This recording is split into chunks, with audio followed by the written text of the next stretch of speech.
Chalissery കവക്കോട് MMALP സ്കൂളിന്റെ 100ാം വാർഷിക നിറവിൽ ശതപൂർണിമ ആഘോഷങ്ങൾക്ക് ഞായറാഴ്ച തുടക്കമായി.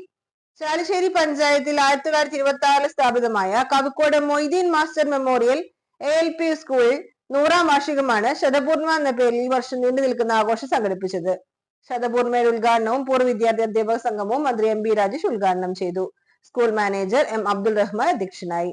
തദ്ദേശ സ്വയംഭരണ സ്പെഷ്യൽ സെക്രട്ടറി അനുപമ IAS മുഖ്യാതിഥിയായി. ക്ലാസുകളിലെ സ്മാർട്ട് ടിവികളുടെ ഉദ്ഘാടനം ചാലിശ്ശേരി പഞ്ചായത്ത് പ്രസിഡന്റ് വിജേഷ് കുട്ടൻ നിർവഹിച്ചു.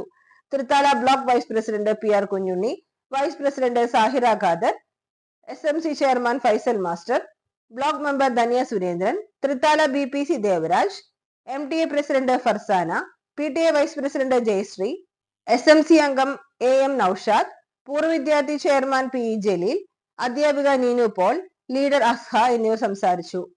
സ്കൂൾ പ്രധാന അധ്യാപിക K ബാബു നാസർ സ്വാഗതവും PTA പ്രസിഡന്റ് ഷമീർ തച്ചാറിയിൽ നന്ദിയും പറഞ്ഞു. പ്രമുഖ മജീഷ്യൻ M അബൂബക്കർ മാജിക് ഷോയും പൂർവ്വ വിദ്യാർത്ഥികൾ അനുഭവങ്ങൾ പങ്കിടൽ വിവിധ കലാപരിപാടികളും നടത്തി. ഉച്ചയ്ക്ക് സ്നേഹവിരുന്നും ഉണ്ടായി. വിരമിച്ച അധ്യാപകരെ പൊന്നാടി ഉപഹാരം നൽകി മന്ത്രി ആദരിച്ചു.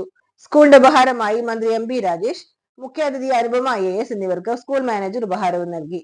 സ്വാഗത ചടങ്ങിൽ വിശിഷ്ടാതിഥികൾക്ക് വിദ്യാർത്ഥികൾ തന്നെ നട്ടുവളർത്തിയ പൂക്കൾ നൽകിയത് വേറിട്ട കാഴ്ചയായി. പൂർവ്വ വിദ്യാർത്ഥികൾ, നാട്ടുകാർ, അധ്യാപകർ, സ്കൂൾ വിദ്യാർത്ഥികൾ തുടങ്ങി നിരവധി പേർ ചടങ്ങിൽ പങ്കെടുത്തു. ഈ സ്കൂളിൽ വന്നപ്പോഴാണ്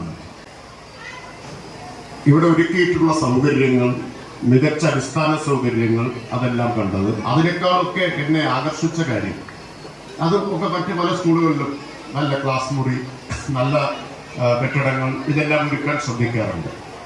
അതിനേക്കാളെല്ലാം ആകർഷിച്ച കാര്യം ശുചിത്വം ഉറപ്പുവരുത്തുന്നതിൽ ഈ സ്കൂളിൽ പുലർത്തിയിട്ടുള്ള നിഷ്കർഷയാണ്. സൂക്ഷ്മമായ ശ്രദ്ധയും നിഷ്കർഷയുമാണ്. അത് മറ്റ് പലയിടത്തും കണ്ടിട്ടില്ലാത്ത ഒരു കാര്യമാണ്. വളരെ മനോഹരമായൊരു അന്തരീക്ഷം ഇവിടെ ഒരുക്കാൻ കഴിഞ്ഞിട്ടുണ്ട്. യഥാർത്ഥത്തിൽ ഈ പന്തലില്ലാതെ തന്നെ ഇവിടെ ഇരിക്കാവുന്നതാണ്. നല്ല തണലുണ്ട്. നല്ലൊരു മാവിൻ്റെ തണലിലാണ് നമ്മളെല്ലാവരും ഇരിക്കുന്നത്.